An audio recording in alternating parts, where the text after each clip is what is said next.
دوسرا، رات کے وقت اندھیرے کے اندر کھلے میدان میں موسلادھار بارش میں کچھ لوگ پھنس کر رہ گئے۔ بجلی کی کڑک ان کے کانوں کو بہرا کیے دے رہی ہو اور چمک سے ان کی آنکھیں خیرہ ہو رہی ہوں، اور اس ناگہانی آفت سے وہ موت کے ڈر سے کانوں میں انگلیاں ٹھوسے ہوئے ہوں۔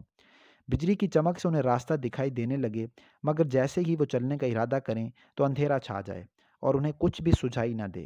یہ لوگ اندھے اور بہرے ہیں کیونکہ آیات خداوندی کے تقاضوں کو پورا نہیں کرتے۔ اس کے بعد انسانیت سے پہلا خطاب کیا گیا اور ایک وحدہ لا شریک رب کی عبادت کا پہلا حکم دیا گیا۔ پھر توحید باری تعالیٰ پر کائناتی شواہد کو بطور دلیل پیش کیا گیا ہے، جس میں انسان کو عدم سے وجود بخشنا اور اس کی زندگی کی گزر بسر کے لیے آسمان و زمین کی تخلیق اور بارش اور سبزیوں اور پھلوں کی پیدائش کا تذکرہ شامل ہے۔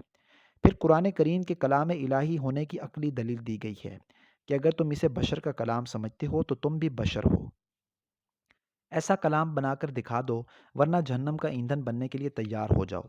قرآن کریم کی ایک سورہ بلکہ ایک آیت بنانے سے بھی عاجز آ جانا اس بات کی واضح دلیل ہے کہ یہ محمد صلی اللہ علیہ وآلہ وسلم کا کلام نہیں ہے، بلکہ اللہ تعالیٰ کا کلام ہے۔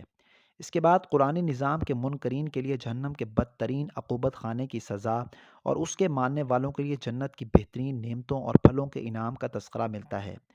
قرآن کتاب ہدایت ہے۔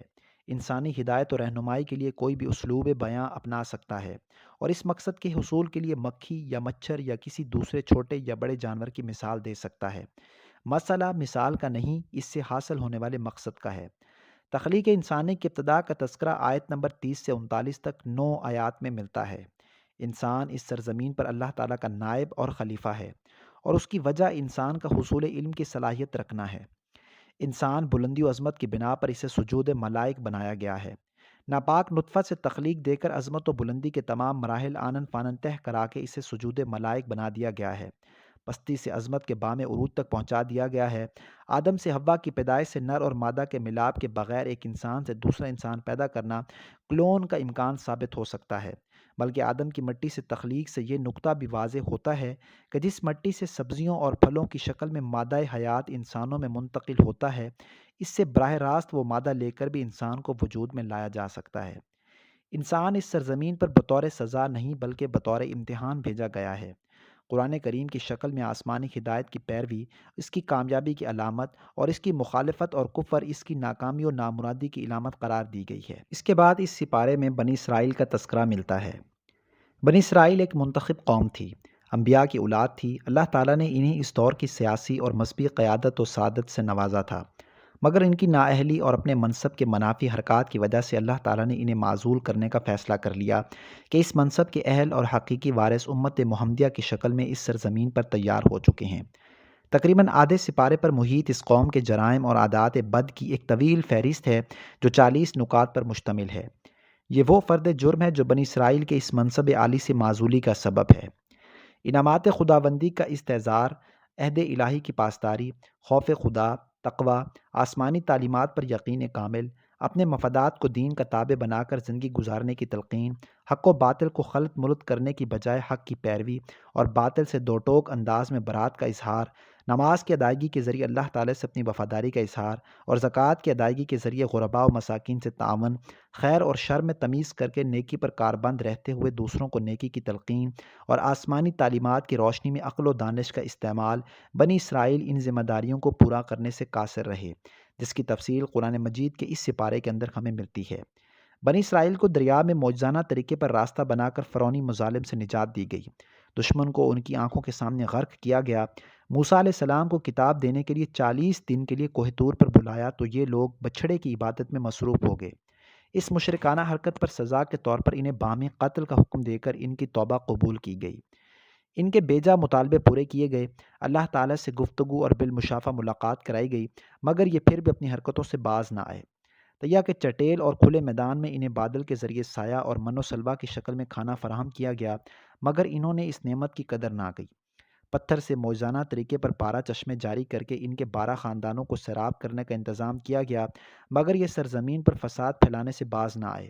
اللہ تعالیٰ کی عظیم الشان نعمتوں کے مقابلے میں لہسن، پیاز اور دال روٹی کا مطالبہ کر کے ذہنی پستی اور دیوالیہ پن کا مظاہرہ کیا۔ اللہ تعالیٰ کے احکام کا کفر کرنے اور انبیاء علیہم السلام کو قتل کرنے کی عظیم جرم کا ارتکاب کیا۔ جس پر انہیں ذلت و رسوائی اور غضب خداوندی کا مستحق قرار دیا گیا۔ قرآنی ضابطہ ہے کہ اللہ کے نزدیک کامیاب قومی یا مذہبی تعصب کی بنیاد پر نہیں بلکہ ایمان اور عمل صالح کی بنیاد پر ملتی ہے۔ خوف اور غم سے نجات حاصل ہوتی ہے۔ ان کے سروں پر پہاڑ بلند کر کے تجدید عہد کرایا گیا، مگر انہوں نے اس کی پاسداری نہ کی۔ دل جمی اور یکسوئی کے ساتھ عبادت کرنے کے لیے ہفتہ کے دن کی چھٹی دی گئی، مگر اس کی پابندی نہ کرنے پر عبرتناک انجام کے مستحق ٹھہرے اور ان کی شکلیں بگاڑ کر ذلیل و قابل نفرت بندر بنا دیا گیا۔ سورہ جرم و سزا اور سراغ رسانی کا انوکھا واقعہ بھی بیان کرتی ہے۔ بنی اسرائیل میں ایک شخص بے اولاد تھا۔ وراثت حاصل کرنے کے لیے اس کے بھتیجے نے اسے قتل کر کے دوسروں پر الزام لگایا اور قصاص کا مطالبہ کیا۔ حضرت موسیٰ علیہ السلام نے قاتل کا پتہ چلانے کے لیے اللہ تعالیٰ کے حکم سے گائے ذبح کرنے کا حکم دیا۔ بڑی پس و پیش کے بعد یہ لوگ ذبح پر آمادہ ہوئے۔ گائے کی گوشت کا ایک ٹکڑا جب میت کے جسم سے لگایا گیا تو وہ زندہ ہو گیا اور اپنے قاتل کا نام بتا کر پھر مر گیا۔ اس طرح اصل مجرم گرفت میں آ گیا اور سزا کا مستحق قرار پایا، اور کسی بے گناہ کی ناجائز خون ریزی سے وہ لوگ بچ گئے۔ عقل و دانش کے نام پر کلام الہی میں تحریف اور رد و بدل کی بدترین عادت کے مریض بھی تھے یہ لوگ۔ اپنے مفادات اور دنیا کی عارضی منفعت کے لیے اللہ تعالیٰ کی آیات کو بیچ ڈالتے تھے، اور اس خوش فہمی میں مبتلا تھے کہ ہم جو چاہیں کریں، ہمیں آخرت میں کوئی عذاب نہیں ہوگا اور ہم جہنم میں نہیں جائیں گے۔ قرآن کریم نے ضابطہ بیان کر دیا کہ جو بھی جرائم اور گناہوں کا مرتکب ہوگا وہ جہنم سے بچ نہیں سکے گا، اور ایمان و اعمال صالح والے دائمی جنتوں کے حقدار قرار پائیں گے۔ بنی اسرائیل سے عہد لیا گیا کہ وہ ایک اللہ کی عبادت کریں، والدین، عزیز و اقارب، غرباء و مساکین کے ساتھ حسن سلوک سے پیش آئیں، لوگوں سے خوش اخلاقی کے ساتھ معاملہ کریں، دنیا میں فساد پھیلانے اور خون ریزی کرنے سے باز رہیں، مگر یہ لوگ تخریب کار اور جنگ کے ذریعے لوگوں کو قتل کرنے، ان کے گھروں سے بے گھر کرنے اور انہیں گرفتار کر کے ان کی آزادی سلب کرنے جیسی بدترین حرکات کے مرتکب پائے گئے۔ تورات کی جو باتیں ان کے مفادات کے مطابق ہوتی انہیں مان لیتے، اور جو مفادات کے خلاف ہوتی انہیں رد کر دیتے، اس لیے دنیا میں ذلت و رسوائی اور آخرت کے بدترین عذاب کے مستحق ٹھہرے۔ ان کا دعویٰ تھا کہ آخرت میں تمام نعمتیں اور جنت صرف ہمارے ہی لیے ہے۔ قرآن کریم نے کہا کہ پھر تو تمہیں موت کی تمنا کرنی چاہیے تاکہ وہ نعمتیں تمہیں جلدی سے حاصل ہو جائیں۔ یہ لوگ جبرائیل علیہ السلام کے مخالف تھے کہ وہ عذاب اور سزا کے احکام لے کر کیوں آتے ہیں۔ وہ لوگ یہ سمجھنے سے قاصر رہے کہ جبرائیل تو ایک قاصد اور نمائندہ ہے، جزا یا سزا کے احکام اللہ تعالیٰ نازل کرتے ہیں۔ کسی کے نمائندے کی مخالفت دراصل اس کی مخالفت شمار ہوتی ہے۔ اس لیے اللہ تعالیٰ نے فرمایا کہ جبرائیل تو میرے حکم سے قرآن کریم نازل کر رہے ہیں، لہٰذا جبرائیل کی دشمنی در حقیقت اللہ، اس کے رسول اور تمام فرشتوں کے ساتھ دشمنی کے مترادف ہے۔ یہودیوں کی عادات بد میں جادوگروں کی اطاعت اور ان کی اتباع بھی شامل تھی۔ قرآن مجید کے اسی سپارے کے اندر یہ باتیں بتائی گئی ہیں کہ قرآنی تعلیمات میں انسانی نفسیات، ماحول اور معاشرتی ضرورتوں کے پیش نظر جس طرح تدریجی احکام اور مرحلہ وار تبدیلیاں کی گئی ہیں، ان تمام کو اس پارے کے اندر بیان کیا گیا ہے۔ یہود و نصارہ اپنے کفر اور حسد کی بنا پر مسلمانوں کو ایمانی تقاضوں پر کاربند دیکھنا پسند نہیں کرتے۔ یہ ان کی فطرتی خباثت ہے، لہٰذا انہیں نظر انداز کر کے اپنے کام سے کام رکھنا چاہیے۔ دلائل کو نظر انداز کر کے محض اپنے مذہب یا نظریے کے بنیاد پر کسی بات کو اختیار کرنا تعصب کہلاتا ہے۔ اس کی مذمت آیت 113 میں بیان ہوئی ہے۔ مسجدیں اللہ کے گھر ہیں، ان میں اللہ کی بات کرنے سے روکنا ظلم کی بدترین مثال ہے۔ ایسی حرکت کے مرتکب افراد دنیا میں بھی ذلیل و خوار ہوں گے اور آخرت میں بھی بدترین عذاب کے مستحق ہوں گے۔ اللہ تعالیٰ کے لیے اولاد کے عقیدے کی مذمت بھی اسی سپارے کے اندر آئی ہے اور اللہ تعالیٰ کی قدرت کا بیان کیا گیا ہے۔ یہود و نصارہ کے تعصب کی بدترین شکل کو بیان کیا کہ اس وقت تک مسلمانوں سے خوش نہیں ہوں گے جب تک مسلمان اسلام سے دستبردار ہو کر یہودیت یا عیسائیت کو اختیار نہ کریں۔ آسمانی کتاب کی تلاوت کا حق ادا کرنے کی تلقین کے ساتھ بنی اسرائیل پر انعامات کا ایک مرتبہ پھر تذکرہ اور یوم احتساب کی یاد تازہ کر کے یہودیوں کے بارے میں گفتگو پوری کر دی گئی ہے۔ پھر انسانیت کے لیے مثالی شخصیت حضرت ابراہیم علیہ السلام کا تذکرہ شروع ہو جاتا ہے۔ ان کی آزمائش و ابتلاء اور اس میں کامیابی کی شہادت کے ساتھ ہی انہیں امامت انسانیت کے منصب پر فائز کرنے کا اعلان اور ابراہیمی زندگی اپنانے والے ہر شخص کو اس عہدے کا اہل قرار دینے کا فیصلہ بھی شامل ہے۔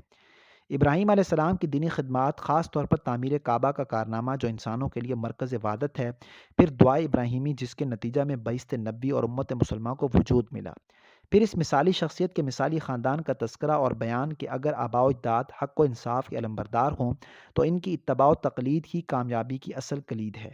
آخر میں اس ضابطے کا اعلان کہ وہ لوگ جو گزر چکے، ان کے اعمال کے مطابق ان کے ساتھ معاملہ ہوگا اور تمہارے اعمال کے مطابق تمہارے ساتھ معاملہ ہوگا۔ اس پارے کے اندر جو اہم نکات اور عمل کی باتیں بتائی گئی ہیں وہ کچھ اس طریقے سے ہیں۔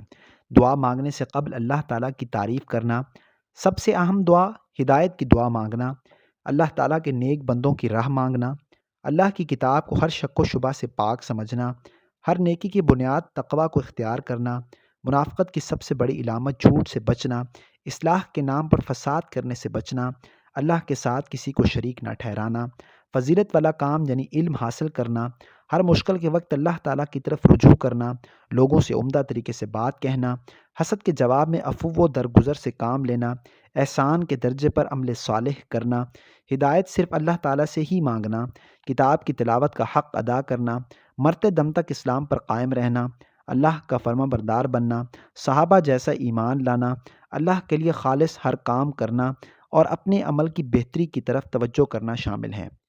آج کی اس ویڈیو کے اندر پہلے پارے کا تمام تر خلاصہ آپ کے سامنے بیان کیا گیا۔ اللہ تعالیٰ میری اور آپ کی اس کاوش کو قبول فرمائے اور ہمیں صحیح معنوں میں قرآن مجید پر عمل کرنے کی توفیق عطا فرمائے۔ اس ویڈیو کو لائک کیجئے، دوسروں کے ساتھ شیئر بھی ضرور کیجئے گا اور ایسی ویڈیوز کے لیے ہمارے چینل کو سبسکرائب ضرور کیجئے گا اور نوٹیفیکیشن بیل کو آن کر دیجئے گا۔ نیکسٹ ویڈیو تک کے لیے اپنا بہت سارا خیال رکھیں۔ رمضان المبارک کی تمام برکتیں سمیٹیں۔ اللہ حافظ۔